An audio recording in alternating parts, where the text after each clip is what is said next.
सहनावतु सहनौ भुनक्तु सह वीर्यं कर्वावहै तेजस्विनावधीतमस्तु मा विद्विषावहै। ओम शांति शांति शांति। सर्वेभ्यो नमः। सबको सादर नमस्ते जी।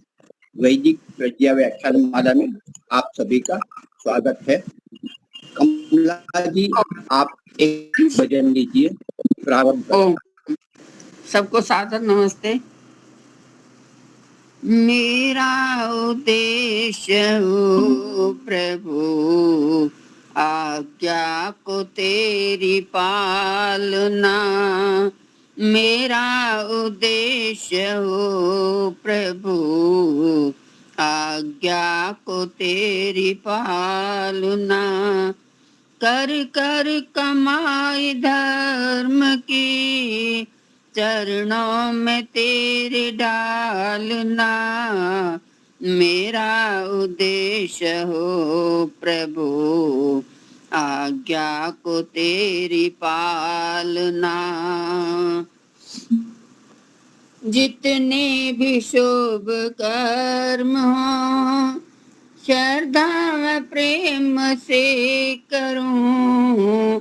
जिसने भी शुभ कर्म हो, श्रद्धा व प्रेम से करूं। आए अबद्ध भाव जो, उन्हें श्रद्धा ही टालना। आवे अबद्ध भाव जो, उन्हें सदा ही टालना। मेरा उद्देश्य हो प्रभु, आज्ञा को तेरी पालना। मानव के नाते पिता, जाऊं अगर कभी भूल भी। मानव के नाते पिता, जाऊं अगर कभी भूल भी। इतनी व्याप से बन के सखा संभालना। इतनी विनय है आपसे, बन के सखा संभालना। मेरा उद्देश्य हो प्रभु, आज्ञा को तेरी पालना।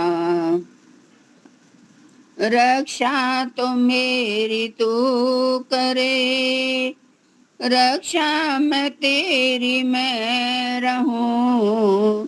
रक्षा तो मेरी तू करे, रक्षा मैं तेरी रहूं। अपने गुणों के सांचे में जीवन को मेरे ढालना। अपने गुणों के सांचे में जीवन को मेरे ढालना। मेरा उद्देश्य हो प्रभु, आज्ञा को तेरी पालना। मृत्यु का मुझको भय न हो, मांगू यही वरदान में। मृत्यु का मुझको भय न हो, मांगू यही वरदान में। मेधा बुद्धि की भिक्षा दो, झोली में मेरे डालना। मेधा बुद्धि की भिक्षा को झोली में मेरे डालना। मेरा उद्देश्य हो। लग आप सभी भजन गाने वाले जल्दी आ जाए, मतलब समय सर 4 बजे आ जाए, तो उनको भी हम प्रधानता दे सकते हैं। तो मैं अपना अभी जो विषय है प्रस्तुत करता हूँ।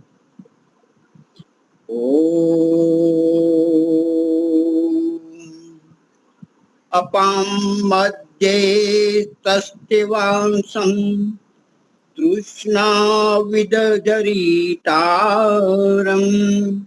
मृडा सुक्षत्र मृडय मृडा सुक्षत्र मृडय। ओम। वेद ऋग्वेद का 7वें मंडल का 98वें सूक्त का 4था मंत्र है। बड़ा प्रख्यात है। आर्याभिविनय में महर्षि दयानंद सरस्वती ने भी अच्छी तरह से बहुत बढ़िया व्याख्या की है, बताया है।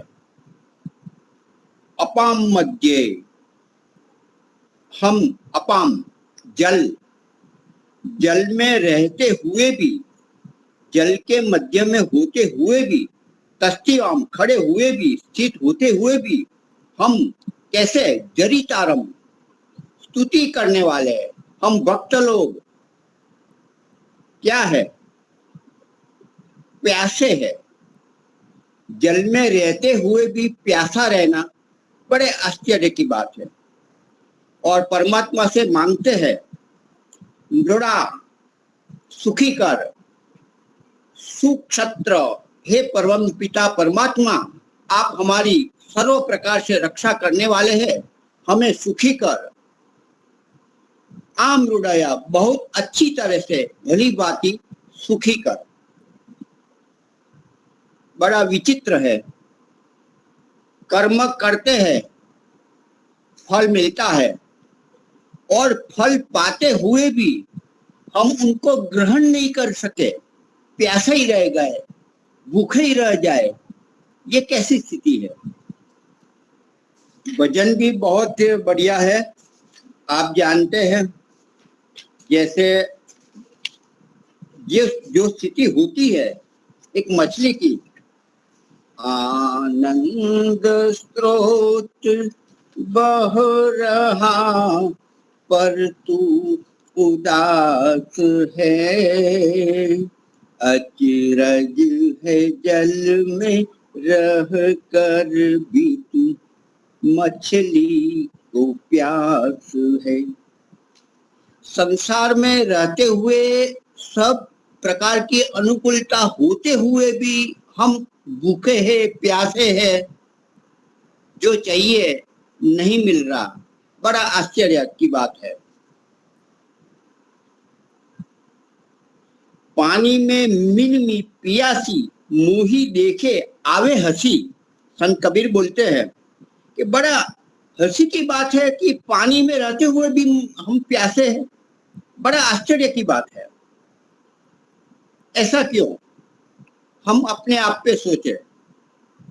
हमें इस भूमि में, इस भारत पवित्र भूमि में जन्म मिला, बहुत पुण्य, कुछ धर्म पुण्य कर्म किए हो गए तो हमें यह देश, यह भूमि प्राप्त हुई, इतनी अनुकूलता प्राप्त हुई, जहाँ अपने संत महात्मा ऋषि मुनिगण, यहाँ परंपरा चली आ रही है, ज्ञान विज्ञान अध्यात्म की धारा बह रही है, और हमें बड़ी सरलता से हमारे क्षेत्र में, हमारे गली में, नगर में, गांव में वो अध्यात्म की धारा हमारे परिवार में भी मिल रही है। बड़ा भाग्य की बात है। यदि हम विदेश में हमारा जन्म हुआ होता तो क्या धर्म, क्या कर्म, क्या पुण्य, क्या कुछ भी नहीं, सोच ही नहीं, वातावरण ही नहीं, कोई बताने वाला भी नहीं, पथ प्रदर्शक है ही नहीं, केवल पैसा, हाय पैसा, पैसा ही मेरा परमेश्वर, सोच ही नहीं है। तो हमें यहाँ जन्म मिला है ऐसे परिवारों में, ऐसी भूमि पे, तो हम सब कुछ सुविधा होते हुए भी प्यासे हैं। देश अच्छा मिला, मित्र वर्ग अच्छे मिले, गुरुजन अच्छे मिले, आश्रम अच्छे मिले, बहुत सारी शिविरों भी बहुत अच्छी चल रही है। जो भी देना हो आप दे दीजिए शिविरार्थी के रूप में, वहां तक सुविधा दे दी। फिर भी हम ऑनलाइन में यहाँ आते हैं, सुनने के लिए आते हैं। हमारे विद्वान दूर दूर से यहाँ हमारे नगर में आते हैं, और हम पास में होकर भी 15 मिनट का रास्ता, 10 किलोमीटर का रास्ता, फिर भी वो पसार करके हम विद्वानों के चरणों में सुनने के लिए नहीं आता। तो यही बात है कि सारा और हमारा धर्म कार्य है, ईश्वर की बातें है, अध्यात्म धारा बह रही है, फिर भी हम जानबूझकर या अनजाने में प्यासे बने हुए हैं। ये 4 वर्ष से हमारी जो धारा बढ़ रही है, जो ऑनलाइन, इसमें भी कहाँ कोई समय पे आता है। आते हैं तो उनमें सुनने वाले कितने हैं, पॉइंट लिखने वाले कितने हैं, उन पर सोचने वाले कितने हैं। सब कुछ अनुकूल है, सब कुछ परमात्मा ने दिया, फिर भी हम लाभ नहीं उठा रहे। हमारी कमी है। परमात्मा हमारे यहाँ घर बैठे आ जाएंगे किसी रूप में और हमारे मस्तक पर हाथ रखेंगे और हम समाधिस्थ हो जाएंगे और परमात्मा का दर्शन कर लेंगे। ऐसा कभी होने वाला नहीं है। प्रतीक अनुकूलता आएगी, अच्छे दिन आएंगे, तब हम करेंगे, ऐसा कभी होने वाला नहीं है। प्रतिकूलता को अनुकूलता में बनाना ही पड़ेगा। अध्यात्म गंगा ये भारत देश में गांव-गांव में जाने अनजाने, प्रत्यक्ष परोक्ष बिगड़ी हुई व्यवस्था में भी वो चल रहा है, बह रहा है, फिर भी हम प्यासे हैं। हम ध्यान नहीं कर रहे, हम संध्या नहीं कर रहे, हम यज्ञ नहीं कर रहे, उसका लाभ जानते हैं, बताने वाले हैं, हमें दबाव डालने वाले प्रत्यक्ष में, फिर भी नहीं करते। जल में रहकर हम भी प्यासे ही है। ये हमारी, हम आपकी है। हम ऐसे पवित्र अध्यात्म संस्कार से संचित है, समृद्ध है, फिर भी लाभ नहीं उठा रहे। ये हमारी कमी है। आपह, आपह का मतलब जल तो होता ही है। परमात्मा का नाम भी आपह है। परम पिता परमात्मा सर्वव्यापक, सर्वांतर्यामी, सब जगह फैले हुए, सब सर्वस्त्र ब्रह्मांड में अंदर बाहर से परिपूर्ण है। वह परमात्मा आपह है। उसके मध्य में रहते हुए भी हम परमात्मा के दर्शन नहीं कर पा रहे, परमात्मा का आनंद नहीं दे रहे, वो हमारी कमी है। तो हम भक्त लोग हैं, यही सोच सकते हैं। विदेश वाले नहीं सोच सकते कि परमात्मा क्या है, वो कहाँ रहता है। यहाँ सोच बनी है कि मैं कौन हूँ, मैं कहाँ जाने वाला हूँ, मैं क्यों आया हूँ, दुख क्या है, दुख निवृत्ति के उपाय क्या है, सुख क्या है, परिपूर्ण शुद्ध अति परिशुद्ध सुख किसको कहते हैं, कहाँ से मिलेगा, उसके साधन क्या है, यह सब कुछ हमारे ऋषि मुनियों ने हमारे थाली पिरोस कर पुस्तक के रूप में, ग्रंथ के रूप में प्रदान की है। लेकिन हम पढ़ते नहीं, सुनते नहीं, सोचते नहीं और पुरुषार्थ नहीं करते। वास्तव में हम सब कुछ होते हुए भी, जल में रहते हुए भी, परमात्मा की आवाज सर्वत्र फैली हुई है, फिर भी हम प्यासे हैं। पानी होते हुए भी प्यासा रहना वो हमारी मूर्खता है, परमात्मा की नहीं। परमात्मा ने दे दिया, अपना काम कर दिया, हम जागते नहीं, सोए हुए हैं। परमात्मा आएगा, श्री राम अवतरित हो गए, श्री कृष्ण अवतरित हो गए और अधर्म अन्याय का नाश करेंगे, ऐसा कभी कुछ भी होने वाला नहीं। हम में से ही राम बनने पड़ेगा, हम में से कृष्ण बनेगा, हम में से जागृत करके संगठन करना पड़ेगा। हम अभी नवरात्रि आ रही है, नवरात्रि में गरबा घूमेंगे। वास्तव में ऐसा लगता है कि कहीं भी भगवान सब जगह होंगे, लेकिन एक जो नवरात्रि हो रही है, जो घूम रहे हैं और डांस कुछ पटांग क्रियाएं कर रहे, इसमें तो नहीं है। इसमें तो वास्तव में ईश्वर नहीं होंगे, ऐसी मान्यता बनी है। मतलब इस ऐसा लग रहा है। ऐसा क्यों? हमें अपनी जो उत्तम जो व्यवस्था थी, उत्तम जो वो भावना थी, उनको हमने बिगाड़ दी है। आज ऐसा समय आया है, डांडिया नहीं, तलवार लेकर हमें घूमना चाहिए, गरबा गाना चाहिए। हमारे शक्ति की पूजा तब होती जब हम दुर्गा बनेंगे। तो चारों ओर अधर्म है, अन्याय है, उनको हटाना पड़ेगा। हटाने के लिए राम अवतरित नहीं होंगे, श्री कृष्ण अवतरित नहीं होंगे, हम आप में से जागृत होना पड़ेगा। जब हम चलेंगे, आगे बढ़ेंगे, तभी परमात्मा मृण सुखी करेंगे। और सुख क्षत्र है, परमात्मा क्षत्रिय है। मतलब जो काम, क्रोध, लोभ, मोह आंतरिक शत्रु है, उनको भी उस संस्कार को दहन भस्मीकरण करने वाले परमपिता परमात्मा सुख क्षत्र है। ऐसा करके वो हमें सुखी करेंगे। जैसा परमात्मा कर रहे वैसे हमें भी इस दुनिया में करना पड़ेगा। इस माहौल में रह के भी जो अन्याय है, अधर्म है, उसको हटाना पड़ेगा। और जो सज्जन है, श्रेष्ठ है, उसके साथ रहने कर उसको आगे बढ़ाना होगा। तो हम जल में रहकर भी, सभी के साथ रहकर भी हम अमृत का पान, सुख का, निरात का अनुभव कर सकते हैं। यह संसार माया है, ठगनी है। माया तो ठगनी भई, ठगत फिरत संसार। जिस ठग या ठगनी ठगी, उस ठग को नमस्कार। यह ठगनी माया के हम सब पुजारी है। घूम रहे विदेश में, परदेश में, और खो गए डांस में, कैबरे, वहां क्या नहीं होता, दिन में भी होता है, रात्रि में क्या नहीं होता। इतनी इतनी झकम जाल, इतनी लाइटिंग, इतना चारों ओर घूमता है, वहां नाचते हैं, नृत्य करते हैं, डीजे बजता है, कौन किसके साथ है कोई चिंता नहीं करने की। अपनी पत्नी, अपनी बहन, अपनी दिकरी कहाँ है, कुछ नहीं। ऐसी दुनिया में हम, जो ठगनी माया है, ठग रहे हैं हम खुद ठगा जा रहे हैं।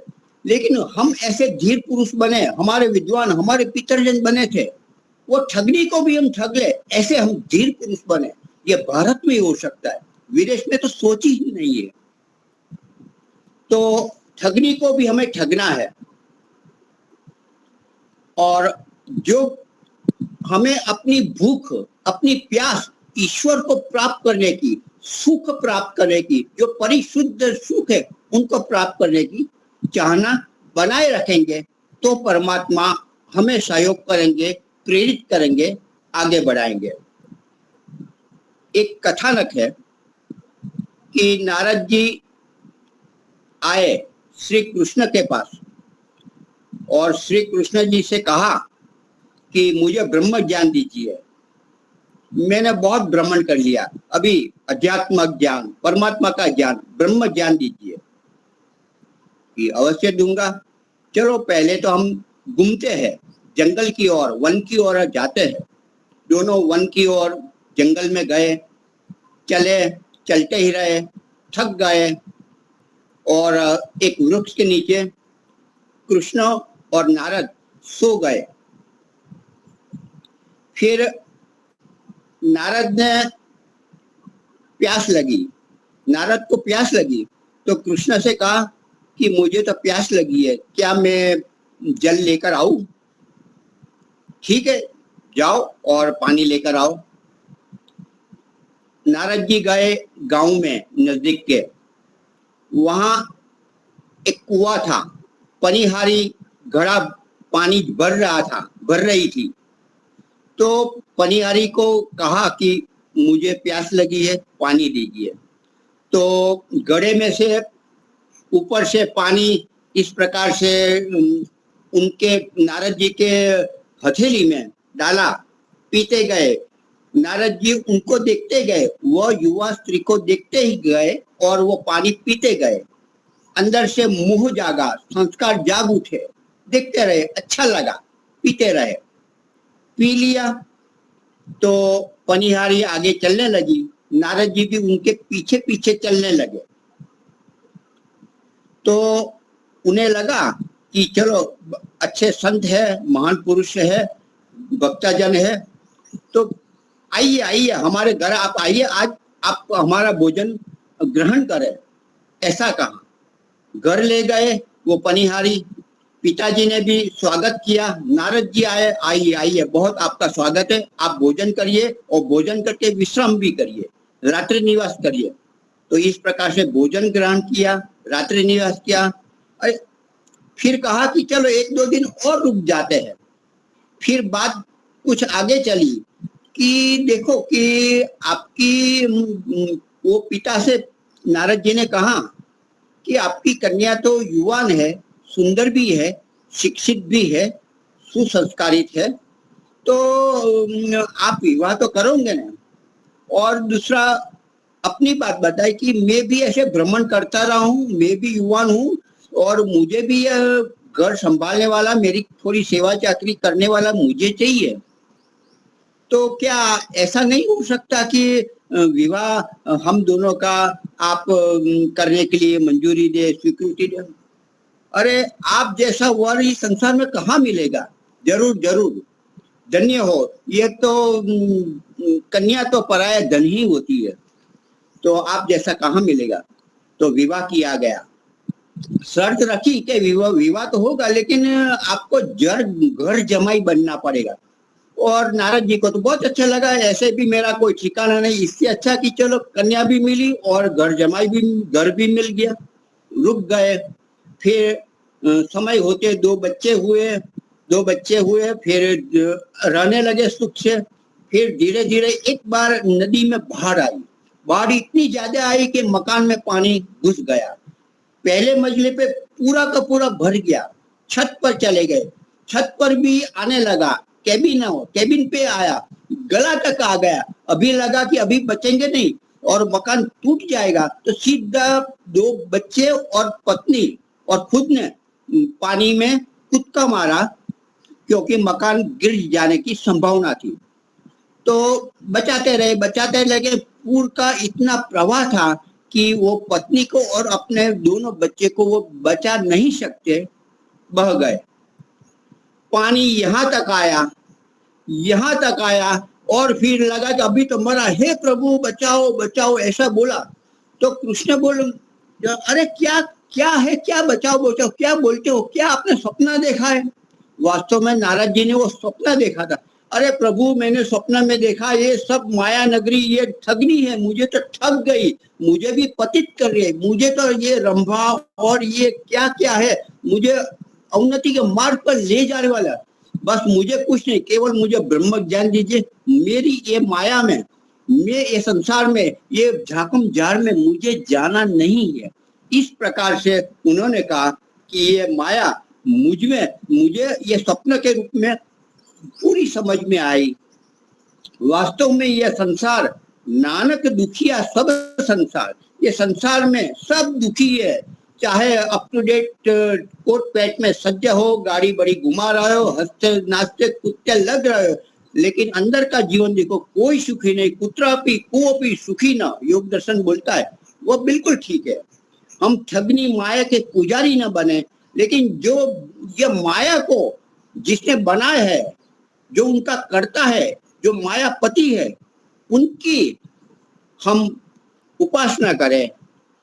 हम कर्ता को पूजे, कृति को नहीं। कृति का लाभ उठाए और कर्ता की ओर आगे बढ़े। तो हम मनुष्य दुनिया के मेले में खो जाते हैं। क्या लेने आए थे, क्या करने आए थे, क्या लेकर आए, क्या कर दिया, और पछतावे के सिवा कुछ हमारे हाथ नहीं रहता है। जीवन भर हाय पैसा स्वार्थ में ही अपनी शुद्ध बुद्ध अपनी सब कुछ भूल जाते हैं। जो नहीं करने योग्य सब कुछ कर लेते हैं, और जो करने योग्य है उसकी ओर हम सोचते ही नहीं। ये स्थिति हम सबकी है। हम भक्त लोग हैं, सामान्य लोग नहीं है, विदेश के लोग की बात नहीं है, हम अपने की बात करें। तो हम जरूर संसार में जाए, संसार को देखे, लेकिन उनके न हो जाए, परमात्मा को न छोड़े। इंद्रिया हमारी बाहर की ओर स्वाभाविक होती है, लेकिन इंद्रिया को बंद करने का भी हमें साधन मन दिया है, उनको भी हम सोचे, चिंतन करें और उसके बाहर के पट बंद करें तो अंदर के पट तब खुलेंगे। बिना बाहर के पट बंद किए अंदर के पट खुलते नहीं। अंदर बाहर की दुनिया की अप्रभावित होकर अंदर की दुनिया में जाने से ही हम ईश्वर से प्रभावित होंगे।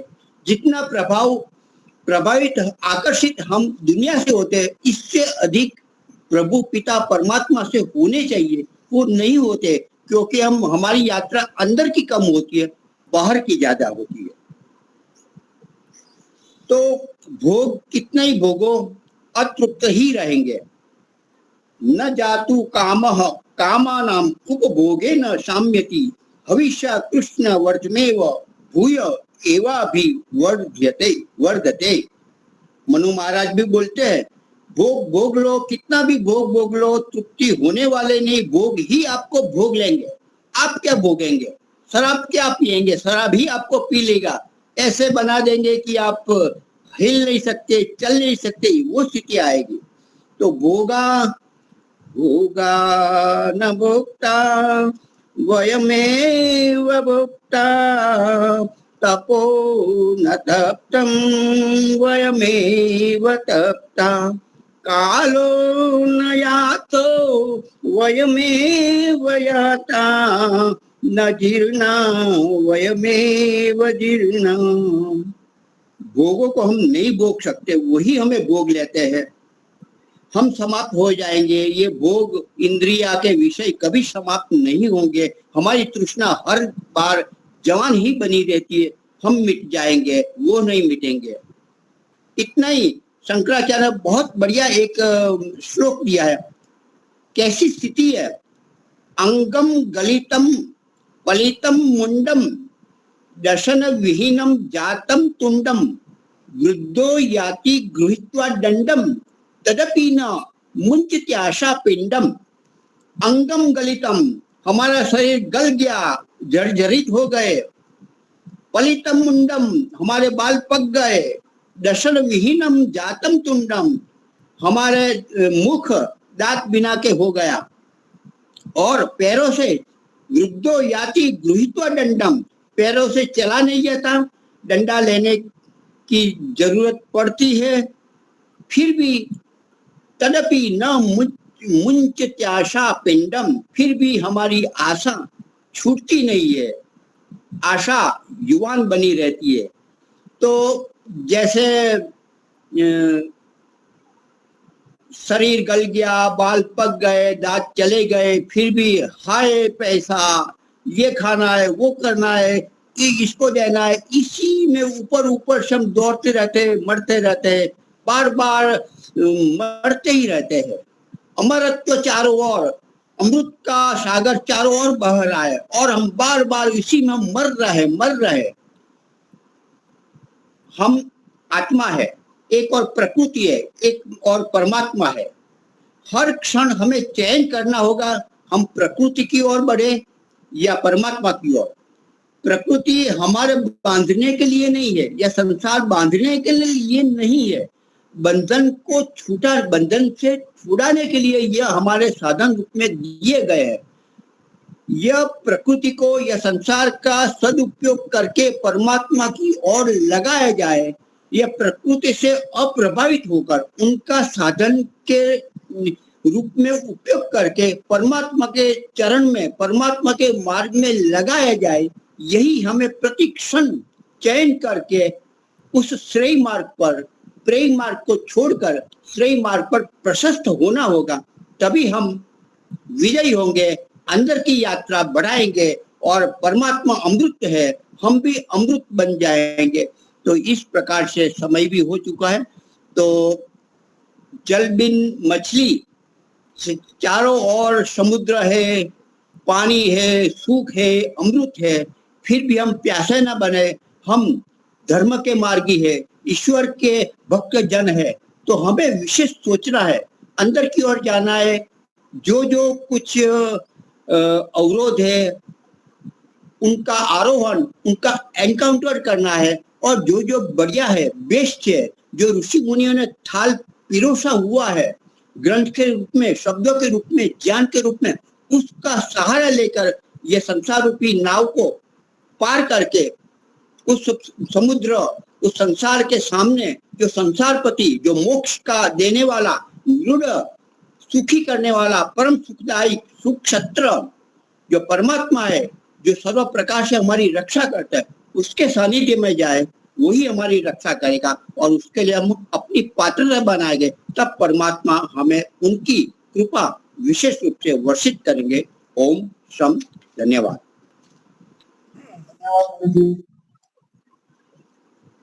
हाँ जी, एक भजन ले लेते हैं। और कोई एक भजन गाना चाहते हो तो जरा हाथ, हरेश भाई लीजिए। ओम यो भूतं च भव्यं च सर्वं यस्यादितिष्ठति सर्यश्च केवलं तस्मै ज्येष्ठाय ब्रह्मणे नमः। तस्मै ज्येष्ठाय ब्रह्मणे नमः। सभी को नमस्ते गुरु। ओम नाम का सुमिरन कर ले भव से पार तुझे, कह लिया कितनी बार तुझे। ओम नाम का सुमिरन कर ले भव से पार तुझे, कह लिया कितनी बार तुझे। ओम नाम का सुमिरन कर ले भव से पार तुझे, कह लिया कितनी बार तुझे। जिस नगरी में वास तेरा यह ठग चोरों की बस्ती है, लुट जाते हैं बड़े बड़े या फिर तेरी क्या हस्ती है। जिनको अपना समझ राय धोखा दे संसार तुझे, कहे बार तुझे। ओम नाम का सुमिरन कर दे भव से पार तुझे, कह दिया कितनी बार तुझे। हाथ पकड़ कर गली गली जो मित्र तुम्हारे डोल रहे, कोयल जैसी मीठी वाणी कदम कदम पर बोल रहे। बनी की साथी बिगड़ी में ना गले लगाए यार तुझे, कह दिया कितनी बार तुझे। ओम नाम का सुमिरन कर ले भव से पार तुझे, कह दिया कितनी बार तुझे। दौलत का दीवाना बनकर धर्म करम सब भूल रहा,